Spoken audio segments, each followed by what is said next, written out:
The report came out from Steelers Depot, and I honestly think people are reading this the wrong way. The headline sounds disrespectful because Ray Fittipaldo basically said he does not expect TJ Watt to get that Myles Garrett treatment anymore. And before, you could have called it the TJ Watt treatment, where every offensive coordinator walked into the week already knowing the entire protection plan had to start with number 90. Chips slides, tight ends sitting on his side, running backs helping late, quarterbacks getting the ball out faster, all of it. But now the conversation is different because the production dipped. Steelers Depot brought up how he had only 5 sacks over the final 9 weeks of 2024 after spending most of his career living close to a sack per game pace, and 2025 did not fully wipe away the concern. Fittipaldo said the one-on-one wins with tackles probably looked better a couple years ago, and he talked about Watt being in his early 30s now. So, yeah, if you want to be negative, you can take that report and say the league is starting to move him down the edge rusher food chain. But I'm not taking it that way at all. I think this might be the best thing that could happen to him, because if there was ever a path for him to look closer to prime TJ Watt again, it is not by teams treating him like a game-breaking alien every single snap. It is by teams getting a little too comfortable, leaving tackles on an island and convincing themselves they can block him straight up because the last year and a half gave them permission to think that way. That is where this gets interesting. You paid him like a monster. The contract at around $40 million a year is terrible if he is just an above average edge rusher with a big name and old highlights. I'm not going to sit here and pretend that number is pretty. It is not. At that price, you need weekly pressure, game-changing plays, strip sacks, red zone wreckage, and the kind of presence that changes how an offense calls a game. But if the rest of the league starts treating him like he is not that guy anymore, the contract might not look nearly as ugly on the field, because the easiest way for his production to come back is for offenses to stop giving him the old respect. I am not saying he is about to go drop 20 sacks and break football again. That is not the point. The point is, if he goes from being constantly chipped and boxed in to getting more clean rushes, more true pass sets, more chances where the tackle has to survive by himself, then you can absolutely see a much more productive season. A high double-digit sack year is not some crazy dream if the protection looks different. And that is why I look at this report almost like a weird gift, because the Steelers have been paying for the old fear factor, while opponents were still treating him like the old fear factor, which sounds good until you realize what it means on Sundays. It means every snap is crowded. It means the tackle is setting with help in his back pocket. It means the quarterback already knows where the danger is supposed to come from. It means the offense is not asking its linemen to truly win. It is asking him to survive until the ball comes out. That can make any edge rusher look quieter than he really is. Now imagine the opposite. Imagine teams saying, all right, he is still good, but we do not need to ruin our whole call sheet over him anymore. That is when a proud player gets air. That is when a pass rusher who still has technique, leverage, timing, and one of the best strip sack instincts in the league gets a chance to turn those whispers into production. This should not make Steelers fans panic. It should make them smile a little bit, because the whole league might be giving him the exact opening he needed. And if he takes it, this entire conversation goes from bad contract to they forgot who they were playing with. And the other part nobody should ignore is how much the old Steelers usage played into this. For years, Watt was incredible enough to beat bad structure, stale structure, predictable structure, whatever you want to call it. He could line up in the same general spot and still wreck the game because he was winning faster than the help could arrive. But once teams started chipping him at one of the highest rates in football, once they could build the entire week around knowing where he would be, the Steelers made it easier for opponents than it needed to be. That does not mean he gets no blame. At his standard, if the one-on-one wins are down, if the finish is not there as often, if the closing speed is not making tackles panic the same way, that is part of the evaluation. But this is exactly why the new defensive approach is so important. If the plan now is to move him around, let him rush from different angles, give him different looks, put him in spots where the offense cannot just point to one side and send the tight end. That changes the whole math. You do not need him to be 27-year-old Watt every snap. You need him to get matchups that give him a runway again. You need coordinators guessing instead of automatically building a wall. You need him standing up wider one series, tightened down another series, moved into a different pressure look the next drive. And suddenly that tackle is not playing a comfortable game anymore. That is where the positive angle is. If the league is saying we still respect him, but we are not terrified of him like we used to be, perfect. Let them say that. Now let them slide the center somewhere else.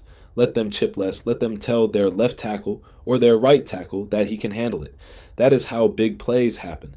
That is how a veteran edge rusher with elite hands, timing, film study, and a ridiculous history of taking the ball away gets back into the box score. Everybody keeps talking like the only version that counts is Prime Watt throwing tackles into a blender every Sunday. But there is another version that can still be extremely valuable. There is the veteran version who does not need 45 chaotic rushes to ruin your day. He needs 7 or 8 clean chances. 2 mistakes from the tackle, 1 quarterback holding the ball too long, 1 backside strip when the offense forgets he is still number 90, and suddenly the entire conversation flips. That is why I am not treating this like a funeral for his career. I am treating it like the setup to a very different season, because for once the Steelers might be able to pair less attention with better usage, and that is a completely different equation than what we have been watching before. It felt like he was getting the respect of a Defensive Player of the Year candidate while also being put in looks where the offense knew exactly how to attack him. That is the worst of both worlds. Now, if the new staff forces offenses to identify him late, if they move him enough to make the chip rules messy, if they pair him with pressure from the interior and make the quarterback step toward him instead of away from him, then you get a version of Watt that does not have to be superhuman to still be a problem. And when you have that kind of player, motivation is not some corny storyline either. He hears this stuff. He knows the league is not talking about him the same way. He knows the contract gives everybody ammunition. He knows every quiet game is going to turn into a debate show segment about whether Pittsburgh paid for the name instead of the player. That is fuel. But the fuel only works if the scheme gives him chances. The Steelers paid a brutal number, and nobody should act like it is a bargain. But if the defense finally stops helping offenses erase him, and if offenses start helping Pittsburgh by giving him more one-on-one snaps, the same contract everybody is clowning could start feeling a lot less painful. The funniest part is the disrespect is not even full disrespect. It is more like the league quietly moving him out of the untouchable category. Steelers Depot mentioned ESPN's coaches, scouts, and executives poll, putting him in a lower tier of edge rushers, still top 10, but not in that yearly Defensive Player of the Year conversation the way he used to be. And honestly, that is the perfect place for him to be right now.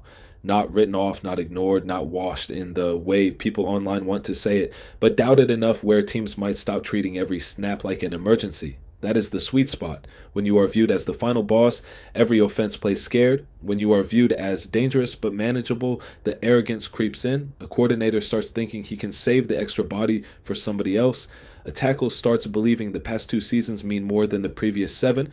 A quarterback starts holding the ball because the protection call says the edge is handled. Then one play turns into a strip sack, one strip sack turns into a field position swing, and suddenly everybody remembers why Pittsburgh kept writing the check. Again, I am not saying the concerns are fake. Turning 32 in October is part of the story. The late 2024 drop was part of the story. The fact that 2025 did not completely shut everybody up is part of the story. The contract is part of the story too, because $40 million for a pass rusher only works if the guy is still giving you premium impact, not just name value.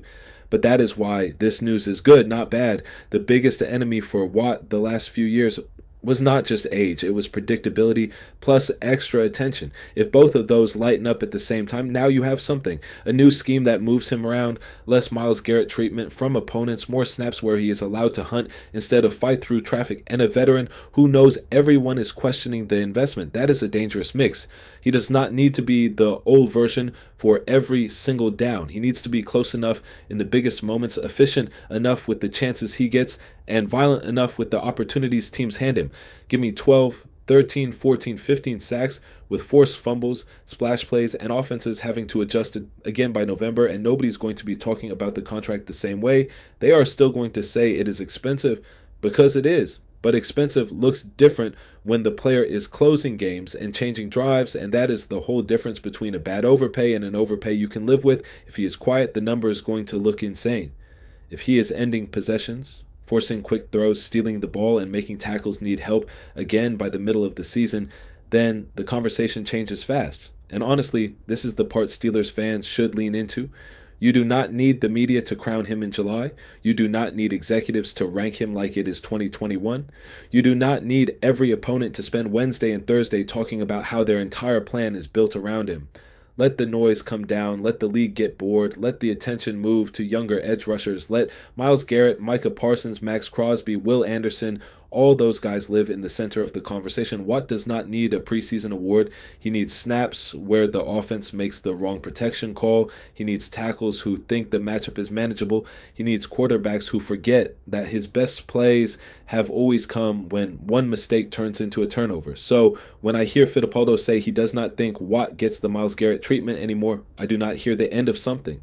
I hear a door opening. I hear a league that might be relaxing at the exact wrong time. And if you are the Steelers, that is the best version of disrespect you can get, because the moment teams stop treating him like TJ Watt, they might be the reason he starts looking like TJ Watt again.